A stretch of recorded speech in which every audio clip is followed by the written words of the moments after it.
Sir ఏమన్నారంటే ఇప్పుడు పీఆర్‌పీతో ఇది తగ్గిన తర్వాత మళ్ళీ ఏదైనా మందులు వాడుతూ ఉండాలి అని చెప్పారా? లేదంటే ఇంక అవసరం లేదండి మందులని ఇక చెప్పారా? మందులైతే రాశారు సార్. ఇప్పుడు 1 ఓకే. మంత్‌కి రాశారు. ఆ! థర్డ్‌ది స్టార్ట్ అయిపోయింది. అయింది. మొత్తం అన్ని సిట్టింగ్‌లు అయిపోయినాయి. ఆహాహా! అయిపోయిన తర్వాత ఇంకా మనకి మందులు రాశారు మళ్ళీ 1 ఇది గూడా మంత్‌కి. అంటే మళ్ళీ లైఫ్ లాంగ్ వాడాలన్నారా? ఆహా! 1 మంత్ అయితే రాశారు. మళ్ళీ 1 మంత్ తర్వాత రమ్మన్నారు. ఓకే. ఓకే. ఏమన్నా చిన్న చిన్న ఎక్సర్‌సైజ్ లాంటివి చెప్పారా? చెప్పారండి. 3 హ్మ్. స్టేజ్‌ల దాకా చెప్పారు. Exercise okay. చెప్పారు. ఓకే. ఓకే. ఎక్సర్‌సైజ్ చేస్తూ ఎక్కువ నుంచోవద్దు. ఎక్కువ స్ట్రెస్‌కి సంబంధించినయి ఓకే. ఓకే. ఏం పనులు చేయొద్దు అన్నారు. హ్మ్. Okay sir. అంటే ఫస్ట్ సిట్టింగ్‌కి, ఇప్పుడు లాస్ట్ సిట్టింగ్‌కి హ్మ్. ఉన్న డిఫరెన్స్ ఎట్లా ఉంది మీకు అంటే నడుస్తుంటే? ఫస్ట్ సిట్టింగ్‌లో 0.7 నుంచి 0.7 ఉందని చెప్పారు స్కానింగ్‌లో అయి చేసి. హ్మ్. తర్వాత 0.9 అయింది. ఓకే. గుజ్జు పెరిగింది. ఆ! దాని తర్వాత 1.2కొచ్చింది ఇప్పుడు.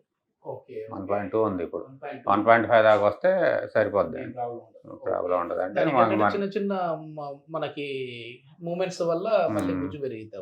అంటే మందులతో ప్లస్ ఈ పీఆర్‌పీతో పీఆర్‌బీతో. ప్లస్ 1.5 దాకా వస్తే సరిపోద్దన్నారు. ఇక మన ఓకే. చేతుల్లోనే మనం ఎక్సర్‌సైజ్ చేసుకుంటూ యెస్. యెస్. ఎక్కువ యెస్.